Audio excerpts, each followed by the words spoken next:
আবার চলে এলাম একটা নতুন গল্প নিয়ে, কিন্তু একটু অন্যরকম। আর 5টা দিনের মতন কিন্তু নয়। এই পথ যদি না শেষ হয় তবে কেমন হতো তুমি বলো তো। এই বলতে বলতেই বেরিয়ে পড়লাম। বাজার করব না কিসের, সরস্বতী পুজোর বাজার। যখন বেরোচ্ছি তখন দেখলাম আমার আবাসনের ঠাকুর চলে এসেছে। দেখো, যাত্রাপথে যেহেতু তুলেছি তাই একটু ছোট দেখালাম। অবশ্যই পরের ব্লগে দেখাবো কেমন পুজো হলো, কি খাওয়া দাওয়া হলো, সব কিছু, কতটা মজা করলাম। এই একটা পুজো, আরও একটা পুজো তোমাদের কাছে তুলে ধরলাম। দুটো সরস্বতী ঠাকুর দেখো কেমন হয়েছে, অবশ্যই কিন্তু কমেন্টস করে বলো। চলে এলাম সোজা বাজারে। জানো বন্ধুরা, আমি যখন সরস্বতী পুজোর বাজার করতে আসি প্রত্যেকবার আমি কিন্তু চলে যাই আমার সেই ছোটোবেলাটাতে। বাবার সাথে সরস্বতী পুজোর বাজার করতে যেতাম, বায়না করতাম কাপড় পরা সরস্বতী কিনে দাও। বাবা বলতো মাটির সাজটাই কিন্তু আসল।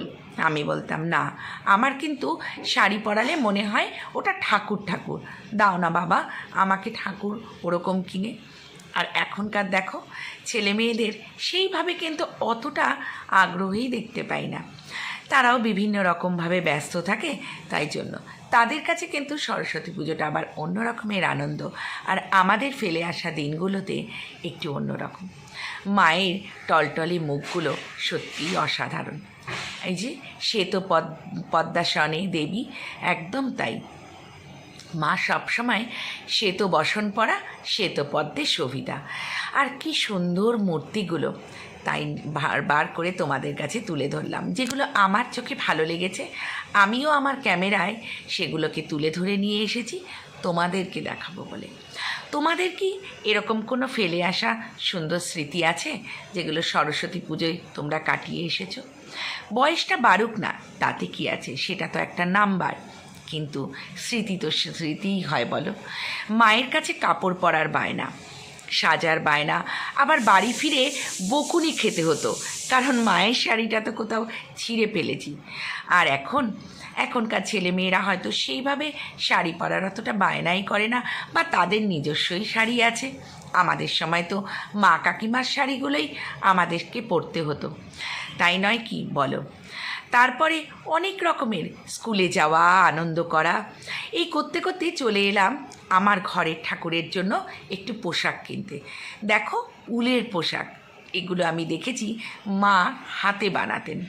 কিন্তু এখন কতটা আমরা আধুনিক, কতটা এগিয়ে এসেছি যে দোকানে দোকানে এই পোশাকগুলোও কিন্তু কিনতে পাওয়া যায়। ঠাকুরের মালা কিনলাম, তাই পোশাকগুলোকে একটু তুলে ধরলাম তোমাদের কাছে। ভালোই লাগে বলো ঠাকুরের পোশাকগুলো দেখতে। তারপর দশকর্মা ছাড়া তো আর পুজো হয় না। চাঁদমালা, তীরকাঠি, তারপর কর্পূর, খাকের কলম, দোয়াত, আরও অনেক কিছু, পঞ্চশস্য, সব কিছু যা যা লাগে সব কিছু কিনলাম, তোমাদের সামনে তুলে ধরলাম। কেমন লাগলো তোমাদের বলো তো?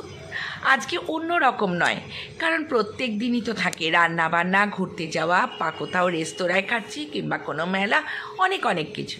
কিন্তু এই দিনগুলো তো সত্যিই স্পেশাল। তাই হোক না আজকের গল্পটা আমার একটু অন্যরকম। ফল কিনলাম, কত রকমের ফল, তাই না? এগুলোই মনে পড়ছিল বারবার করে বাবা মায়ের হাত ধরে সেই সব দিনগুলো। তারপরে এই ফল কিনতে কিনতে ভাবছি কী দাম না বেড়েছে। কুলগুলোকে দেখে না আমি এখনও ভয়েস ওভার দিতে পারছি না, জিভে জল আসছে। কিন্তু ছোটোবেলার রীতি রেওয়াজ মেনে এখনও কিন্তু একটাও কুল খায়নি। কিন্তু এখনকার দিনে কি ওরা সত্যিই মানে? আধুনিকতার মোড়কে ওরা হয়তো মানতেই চায় না, কিন্তু আমাদের মা বাবারা বলতো কুল খেও না, ঠাকুর কিন্তু পাপ দেবে, রেজাল্ট ভালো হবে না। অনেক স্মৃতি নিয়ে তুলে ধরলাম আজকের আমার ব্লগটা, আর বিদায়ও নিলাম।